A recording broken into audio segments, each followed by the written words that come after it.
back. I'm Ginger Stocky with the strange Jay Williams and the slightly odd Aaron Cluley.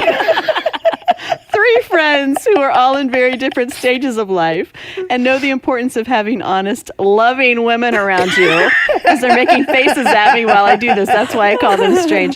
When we need a little extra help, we call it Miss Joyce and we ask her, sometimes you just need to talk about life with your girlfriends. So consider yourself one of us, if you dare, and let's talk it out. I wasn't giving you a scare face. I was winking at you. We're talking about marriage, so I was showing my wink. Well, I was just... Your wink is a little scary. Yeah, it's a little scary. I just kept looking over at Aaron saying, I've been waiting for you.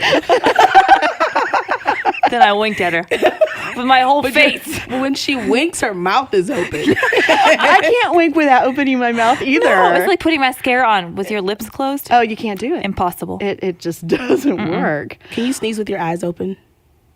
I don't know. I've never Isn't that a random question? But that's what popped in my head.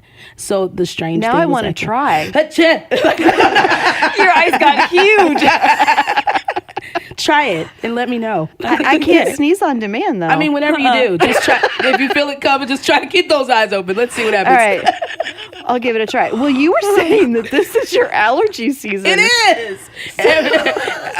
So it could happen in the show, and I'll see if I can keep my eyes We'll open. let y'all know what happens. Yeah. Stay tuned. It's so exciting. Post-nasal drip, allergies. Yep, that's what time it is. Everything's dropping. Everything's dripping and dropping. Tell me about it. I don't know what that feels like. Aw. Another topic on our marriage discussion today. We are talking about marriage today, and there are so many jokes jumping around in my head that filter. I'm just passing over. We've been talking about relationships. Yes. And so now we are wrapping it all up by talking about marriage relationships. Go to JoyceMeyer.org/talk it out and download that free book on relationships, because Joyce talks a lot about her and Dave.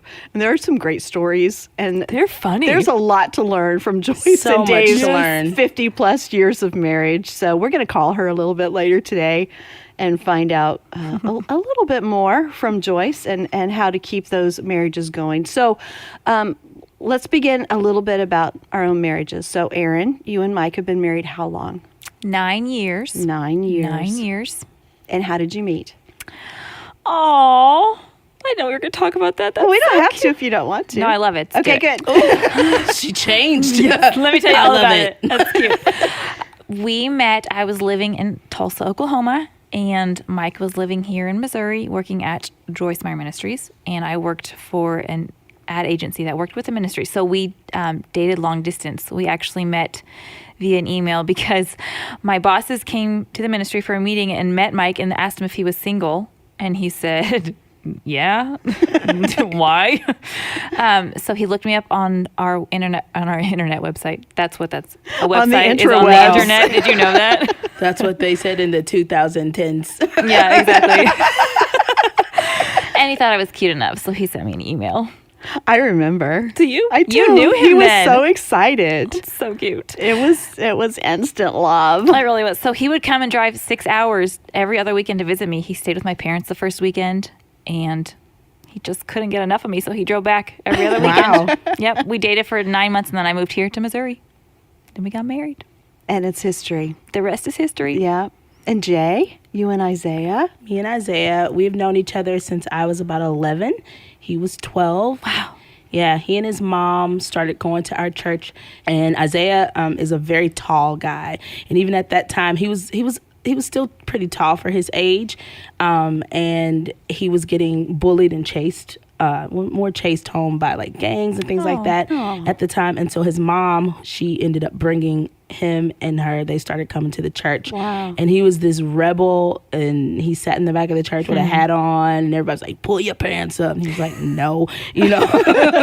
He was just like a rebel, and I liked it, you know. I was like, You said that. bad I boy. liked it. Who is that sinner boy? You know? As I sang worship and played the piano. Had my eye on the prize. But then as we grew up, like we just became really good friends and really like almost enemies because he would always like say mean jokes to me. He'd always, man. Wow, he knew the way to your heart. Oh man, and it was funny though. It was really funny. Like he's just hilarious. But then I remember one time he would straight the church and left for a little bit, and then came back and I was leading worship again, and he came up to the keyboard and was like, "We're gonna get married. I'm gonna get my life together. We're gonna get married." And I was like, "Get out of here! I ain't thinking about you." And I was in college at the time. But then a few years later, I mean, there's a whole story to tell about that because he's straight. He was not. So I still got some forgiveness with that one because the process between him telling me he was gonna marry me and us actually getting married, he was not very good. He got on my nerves a little bit, and we could talk about that. But now we've been married. We got married when I was 20. And so we've been married 17, almost 18 years now. Yeah. That's amazing. Yep. Ginger? Well, my husband, Tim, and I have been, oh my goodness, he is the one that is much more. I love this about you. He knows everything. He knows how long we've been married. He knows when our first date was. He sends me flowers, the anniversary of our first date, and Still so sweet. And I'm here thinking, how long have we been married? Oh my goodness. So I want to say 33 or 34 years. Oh my gosh. Anyway, so we met on a blind date in college, and it was one of those things where, I was like, oh, he's nice, but I wasn't sold. Mm-hmm. You I mean, I can open. Like, yeah, I could do better. I'm going to play this thing out and see how it goes. You're a hot commodity. But he wore me down. I mean, Aw. he was so persistent, and he was there. And that man, he just loved me through everything. He would pick me up from other dates. Did he really? He did. Like, I called him one time from a bad date, and he's like, I'm on my way. And Wow. And he would say, I love you, and I would say, thank you. And I did that too. anyway, he wore me down. This is the best thing that's ever happened. Yeah. So yeah, Wow. yeah, it's been a lot of really wonderful years and some rough times, but Sure. lots of really good stuff. So we're polar opposites in most ways. He's the engineer and I'm the creative. Yeah. He's the planner, I'm the adventurer. Let's go see what happens. And he's like, well, here's my Gantt chart that will tell us what will happen. So anyway, it's so interesting the way that God puts people together. Yes. And the way that things work out or don't work out, Yeah. it's not always what you expect. So in talking about relationships, we have a lot to learn from God's word.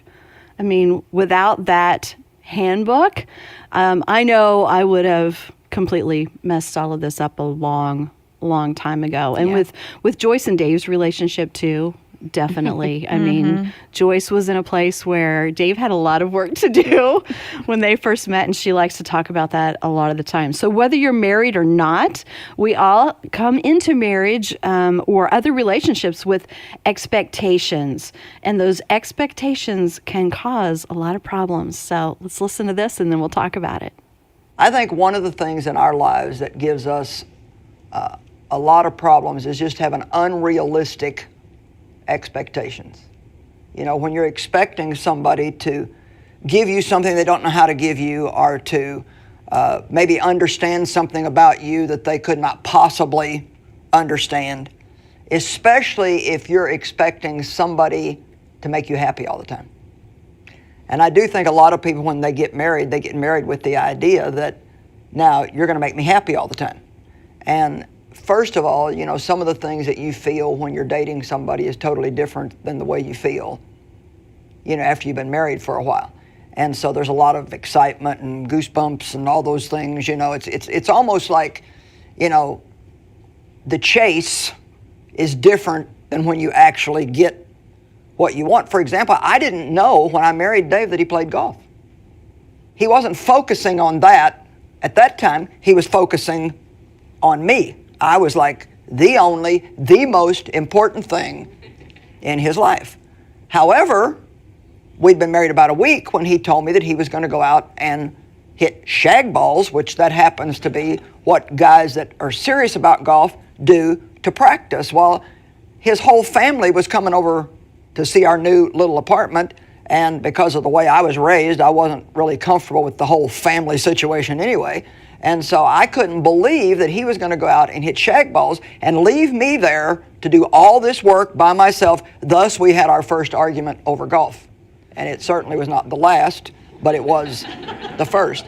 And I just think it's interesting, as much as he loves all kinds of sports, and especially golf, that we got married and I didn't even know that he played golf. So just trust me when I say you are going to find out some things after you're married that you did not know before you got married. And that doesn't mean they're all bad. You'll find out a lot of good things too. But do as much as you can to get to know as much as you possibly can about the person that you're going to marry before you get married. So what are you expecting from your relationships? This works also with friendship, but we're going to talk mainly about marriage today. What are you expecting? Are you expecting this other person to keep you happy all the time? Well, you know, it was a great day for me, and I'm sure for Dave, when God spoke to my heart and instructed me that I was to stop giving Dave the responsibility of keeping me happy.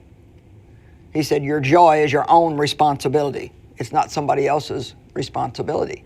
And I do think in relationships that we really think this other person is supposed to keep us happy all the time. They're supposed to make us feel good about ourselves all the time. But to be honest, if you don't already have a sense of confidence, if you don't already feel good about yourself, then there's no human being in your life that is ever going to be successful at making you feel good about yourself all the time. So did you have any false expectations going in? Yeah. That's such a big topic in marriage. I think, yes, the answer is yes. And even still to this day, I can see those just creep up in the day-to-day. Like, I expected you to empty the dishwasher because it's full. It seems to make sense. Yeah, right? Yeah. But that is not what is perceived on the opposite side. So, but yeah, for sure in the beginning of marriage, I think that's, for us, I had shared about this in season 1, but some of the stuff that Mike and I went through, a lot of that was based on expectations on both sides, and that affected us greatly for a couple years. Yeah. Yeah. How about you, Jay? I expected Isaiah, because I've talked about this a bunch, of my relationship with my father, which is actually a lot better.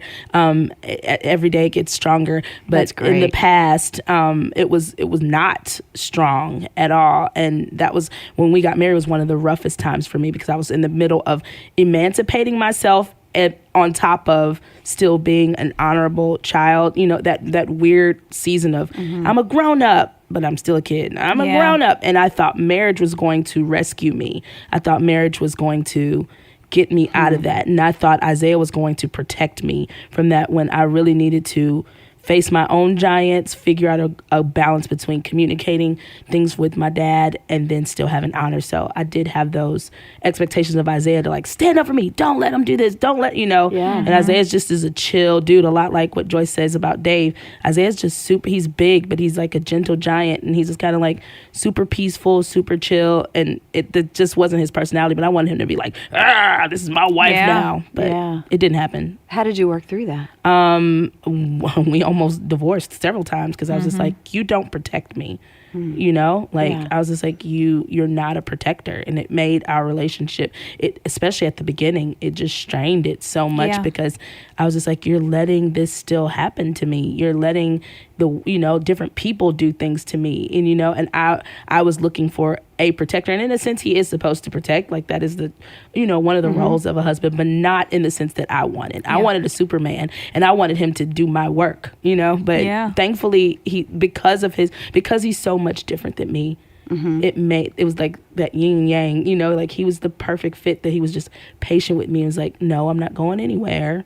And you need to face your own stuff. And I can help you through it, but I can't speak up for you. So what about you guys? We were kind of the opposite. Tim and I, in many ways, fit opposite roles sometimes, because I was just fiercely independent. Still am. So I had to learn. I had this expectation that I could go into marriage and still be that fiercely independent person. Yeah. And marriage is all about becoming one flesh. You Yeah. know, it's all about compromise. And that took us both a while because I felt like he wasn't letting me be me in Yeah, some ways. sure. And he felt I wasn't letting him come in and be a part of this relationship and protect and those things that you're talking about. And so that was a real struggle for us Sure. for quite a while. And talk about that word submit. Oh my goodness. Ooh. I wrote that one down to ask you about if it got easier. Don't ask me, ask somebody else. Ginger doesn't know. No, you know what it does? It doesn't get easier. I don't think easier is the word, but I think the Holy Spirit allows it to become more natural. It becomes part of our life, Yeah. but it's not because it's easy, because I still want to do everything my own way. I still want to have all kinds of room and autonomy and all that stuff. But you find the place where you respect one another. Yeah. So if you're in a relationship where it's submit, I would still really struggle with that. Yeah. But the Bible does say to respect and submit to one another. Yeah. And so I still respect him as the leader of our house. I want to be really clear, because if you don't have that right hierarchy in your house, it will fail. And that was so hard for me. It took me a long time, still working on that. But for us to learn to submit and respect and love one another the way that Christ loves the church, Yeah. that is where we began to get in that groove. And it only took like 34 years. So there's hope. It just happened last week. Let Mike know we're getting closer. No, but those expectations that Joyce was talking about, very, very important. And we have to learn who we each are, because I had a lot of things that I wish had been different about Tim. You know, I wish that he was more craving excitement the way that I was and wasn't quite so much of a planner. You know, I wish that he was more driven, because I'm really driven and he's really comfortable. Like, why can't we be this power couple? You know what I mean? But we're not going to be that. Yeah. But what we found was the niche that we're supposed to be. Because if Tim was who I thought I wanted him to be, we would have been miserable. You know, who else is going to put up with the things that I do around the world and the things that I'm It's part true. of? That he has a peace in all of that, and he totally supports what God is calling me to do. If we both were driven in different ways, that would have been completely different. So sometimes you might get what you ask for and it's the wrong thing. So I am so grateful that God knows what it is more than we do what we need. Yeah, because I know, like, I've shared it with you guys, like, with Isaiah. I remember earlier in our relationship, I'd prayed, like, things like that. Like, I wish he was a bit more driven or a bit more emotional, like, because he is a stone wall. Like, you know, he would just sit and look at me. But recently, man, he started doing, I told y'all he was doing counseling stuff, and, his emotions. He's got them. He's exploring those. He's exploring them. I don't want him to explore them anymore. Let's put them back. Let's put them. You get what you pray for. Back in the box. It's been a fun journey, but it's like, you ladies, really be careful what you pray for, because when it comes, Definitely. you're like, oh, okay, Yeah. enough of that. Yeah. Well, these mistakes that we all make in our relationships and in our marriages, there are just so many things to learn. So Joyce has another great mistake to share that we often make going into marriage. So let's see what she has to say. Next big mistake you can make is planning to try to change the person. Especially like if you notice some things before you get married and you're thinking, I can change that. I'll work on that. Well, let me tell you something. I tried every way that I could try to get Dave not to like sports. No reason other than selfishness. I didn't care about him. I didn't grow up getting to do any of that. My father never liked any kind of sports. We didn't have them on television. We didn't none of that was part of our life. And so it's just not anything that I really am going to put my time into. So I didn't want him to like it. But I can tell you the truth, the more you try to get somebody not to do something, the more they're going to want to do it. I mean, that whole principle is found in the Bible about the law. That's why the law caused people to sin more, not less. And God did that on purpose to show people that they...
added things that he doesn't even play. Like now he watches tennis all the time. He doesn't play tennis.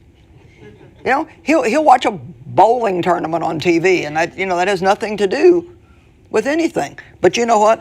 Now I'm just has nothing to do with anyway what I'd like him to be interested in.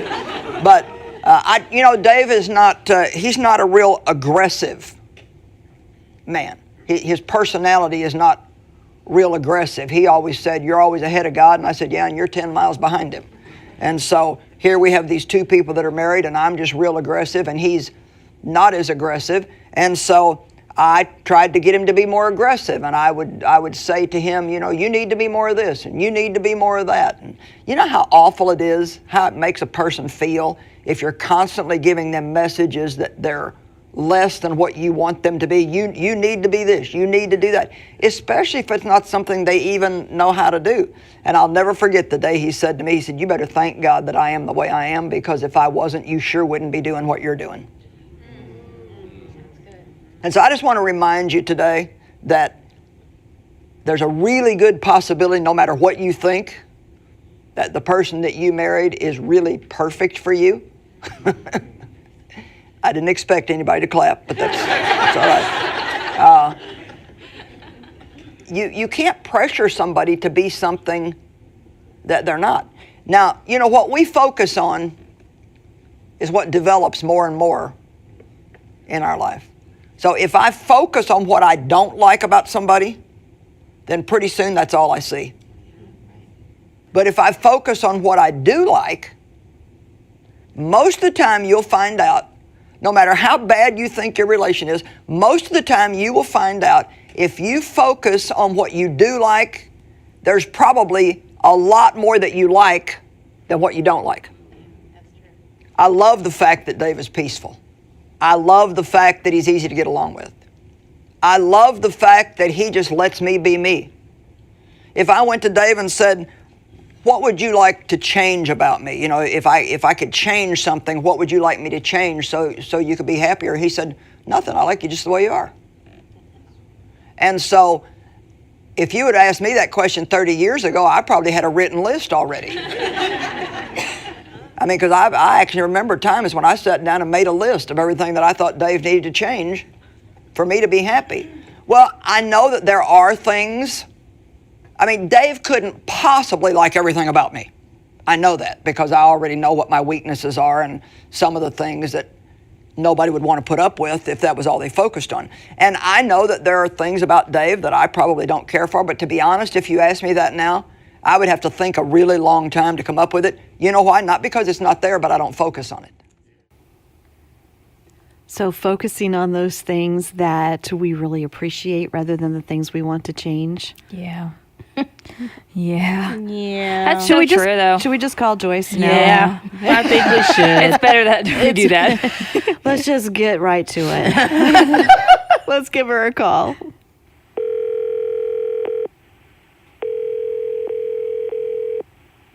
Hello. Hi, Joyce. We were just listening to you talk about the list of things about Dave that you love and the list you used to have about things that you would have changed. Yeah, right. Well, we were talking about our own marriages a little bit, and there are a lot of similarities. You and I have talked about this actually between you and Dave and Tim and myself, and some of those similarities. And I wish he was just a little bit more assertive, that we could do some of these things in ministry together, and learning he's exactly who God wants him to be. So we need some help now with some of these things, and all of our friends who are listening. Maybe I still need help. Well, getting to that point where, because a fault can be just glaring in front of you, so that's all that you see. How do you look past that fault and dig into the wonderful things that God has put in your relationships? I think you need to pick your battles.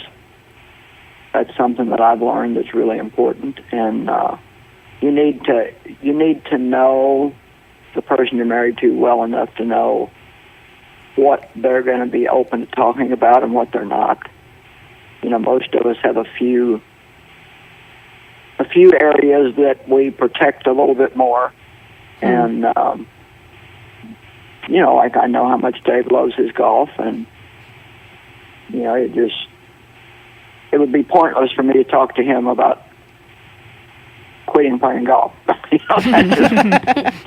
your battles. It would be like a nonsense conversation. And I'm getting an extreme exaggeration, but I used to try to get him not to play golf years and years and years ago because I didn't want him to. I didn't grow up liking sports, and I didn't want him to like them. And of course, that was all very selfish. But I do think pick your battles is very wise, because there's only so many things that you can say to anybody without them starting to feel like you're just nagging them all the time. And as soon as that happens, they're going to resent you. Mm-hmm. And so that helps me if I pick my battles. A lot of times I've really learned to pray about something before I say something. And I wish I was a little more perfect at it than I am. But even when I do need to talk to Dave about something, I don't just go do it whenever I feel like it anymore. I pray about it and really kind of wait for God to show me the right time. Yeah. Well, there are definitely different stages, I think you could say, in a marriage. I mean, Tim and I at this point are we love to be together. We laugh. We have a great time. We have very few big disagreements anymore. I mean, they still happen, but we've worked through a lot. So Aaron and Mike are at a stage where they have two little ones, and life is going at a roaring pace. And so, Aaron, what are some of those things that you and Mike are dealing with? It's hard. We were actually just talking about this, that we've always communicated really well, so whenever we've had a disagreement, we could just talk through it then. Well, now we have these two small children, and if they see Mike and I talking, well, they want to come talk to us too, because the world revolves around them. So it's hard for us to communicate in the moment. But then I am not good at keeping in things till bedtime. So I tend to lose it. But yeah, it's hard. It's hard to be able to communicate like that with these small children. And there's an added tension. You may have to pray for God to help you adjust your impatience a little bit, because I do know one couple that they have a certain time every week. Yeah. They sit down and meet together about whatever they want to talk about. Sure. They do it a week at a time. But so during the week, you're not allowed to tell somebody what you don't like about them or what made you unhappy. And it's amazing how many things, by the time the actual time comes to talk about it, doesn't matter to you anymore. That's so organized. So how do you do that? Because just practically speaking, that's going to mess with my pride a little bit. Because if something comes up, and I just like to talk about it when it happens. So how do you do that? Do you write it down until it's time to meet, or what does that practically look like? Yeah, they write things down. Okay. They write things down that they want to talk about when they do meet, and I don't think you'd necessarily have to wait a week. If it's both of them probably are geared in a direction where their personalities allow them to wait a week and it not bother them at all. So you have to think about you can't ignore the way you are, but you can't just either demand that everything be done according to the way you are, because now you have kids, and obviously they're not going to leave you alone. So you don't have to wait a week, but maybe you could grow in discipline to where you could at least wait until they went to bed. That's a really good point. You're going to have to chill. I'm going to have to chill, which is probably a good thing. Yeah. It's probably healthy. You have to make adjustments when you have children, as you well know. You do. Yeah. So it's been interesting, too, that's brought up something in us, is just because your selfishness comes out even more when you have kids. And so we find that with each other. We get irritated because we have to be so on for the kids. It's true. You have new pressures all the time. Yeah, absolutely. Yeah, you have a new responsibility. It's a new season in life, and you really can't. It's even like I tell single people sometimes. It's like, I know you want to get married, but there are benefits to being single too. You don't have to get permission every time you want to do something. So enjoy the season that you're in. And there was a time when you and your husband could talk about anything you wanted to, anytime you wanted to. But now you have to find a new normal. Yeah. Because that's just not your normal anymore, and it's probably not going to be. And so the first way to change is to change your mind about the change. So that's good. You have to get it in your thinking first. I'm no longer going to be able to just talk about things that bother me the minute that they bother me. I have to learn to wait. It's amazing how our behavior follows our thinking. Yeah. And Jay and her husband have been, you need to say this in your own words, Jay, but I want to say, like, going through some deep soul searching things. And I don't know. I think it was like this realization of, I'll be 40 in a couple of years, and then Isaiah, will be 40. And so, and all those lists of things that you have when you're like in your 20s, like by the time I'm 30, I will blah, blah, blah. And then now you're like almost 40 and you haven't done any of that stuff. And so then both of us are very, very like passionate about ministry and about things that we're doing. And then we have a 16-year-old daughter now. And so it's just, I don't know. I don't want to call it a midnight life crisis, but it's almost one of those things where it's like we're both very emotional, where we're soul searching and really just trying to figure out, God, what is our place in this world? What are we supposed to be doing right now? It's very difficult for me because this is very, very new for me with Isaiah. Like, he's just not really an emotional person. And so I don't know. I don't know if you ever dealt with that, but help me. No, with Dave, you don't deal with emotions. That's never been the problem. I might enjoy seeing one every now and then. But let me ask you a question. Are you both at the same place, or is he like more discontent or dissatisfied or searching than you are? I think I might be like a couple steps ahead of him when I know kind of a little bit more of what I'm supposed to be doing, and I'm in it, and he's in it, but not in the way that he would like to be, and he's exploring more, and it's just an unsure season for him, and he's just really like, so it's similar. We're in similar paths, but I don't know. It's hitting him, and he's actually open to like. I've shared with the ladies that he's going to counseling and stuff now too. So he's just like, whoa, I'm not used to all of this, Well, a lot of times you can't. My goodness, I had big things in my heart a long time before I had the big things, and I let them frustrate me. And you live life forward, but you understand it backwards. And I can look back now, and I really wish that I would have enjoyed where I was at more. On the way to where I was going. Nobody really understands God's timing. So all he can really do is lay his hand to what's in front of him and kind of bloom where he's planted and watch for God to open other doors. You can't knock doors down. You have to wait for God to open those doors. And if what he feels in his heart is right for him, then he can have the assurance that God will open those doors at the right time. Now, if he feels like he really is supposed to be doing something, and he has that as a word from God, then he can start looking for something in the area of what he wants to do. But those are about your only choices. You either wait on God, or if you really feel released, and it's not just works of the flesh, then you can step out and push on the door, I guess, and see if it opens. You still can't bang it down. How long has it been going through this? This has really been the past couple years now. Like when things really, it started for me emotionally after I had to have a hysterectomy. Like I had, and so emotionally, my Well, that's just hormones, Jay. I know. I was just like, but then I guess then he went through it too.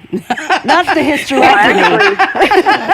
I mean, I swear men go through a change of life. They'll never admit it, but they do. I know. Maybe you should be glad he's just getting counseling. My husband went out and bought a sports car. Okay, I'll take counseling. Well, it does all come down to what you were saying about not trying to change them and dealing with ourselves, and that whole piece of who we are in Christ and our relationship with God, and then seeing the good in each other instead of all those things that are on the surface that we want to focus on instead.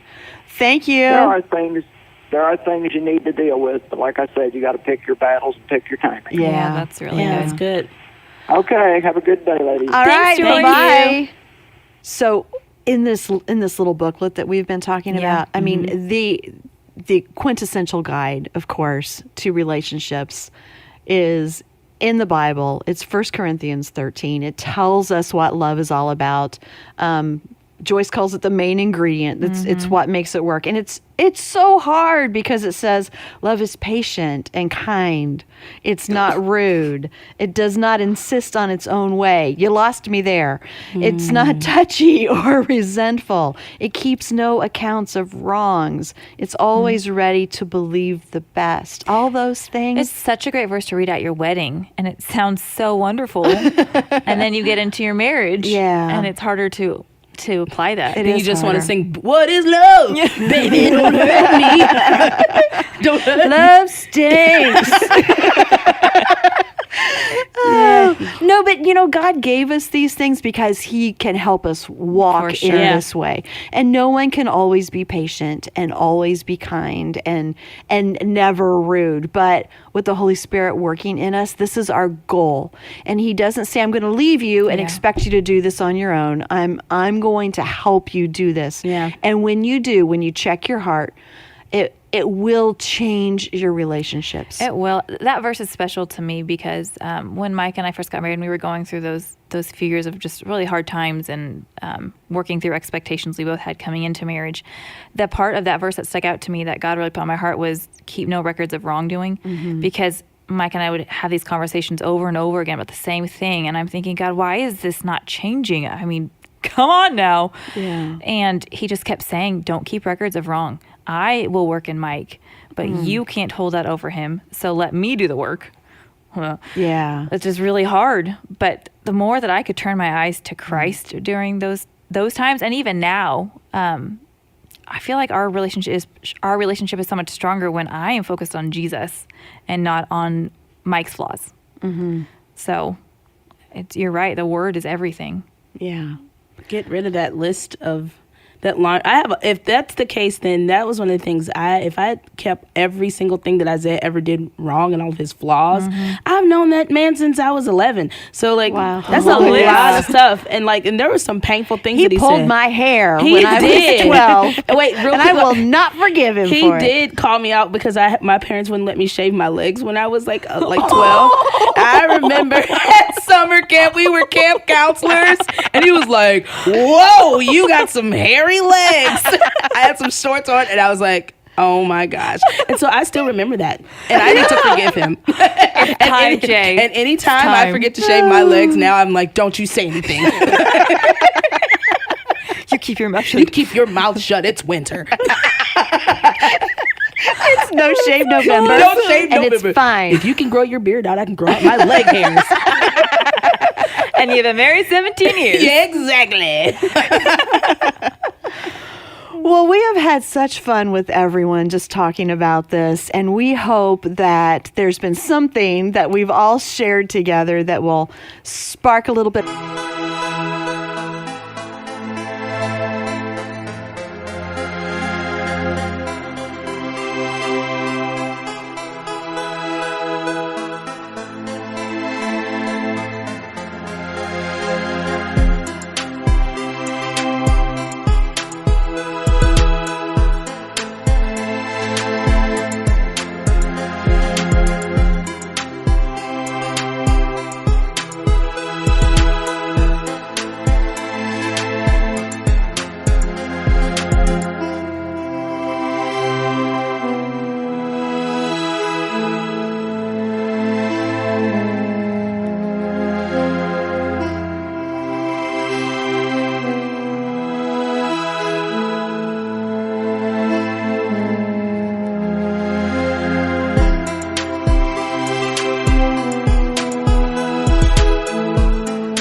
hope in your relationship, because that's the other thing that First Corinthians says, that love keeps hope alive. Yeah. So keep hope alive in your marriage. Keep hope alive in your relationships.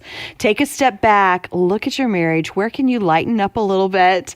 Take some of the pressure off of your husband to be something that he isn't, and celebrate him for what he is. Focus on what you do like about him and tell us what those things are. So get on social media, use hashtag Talk It Out Girls.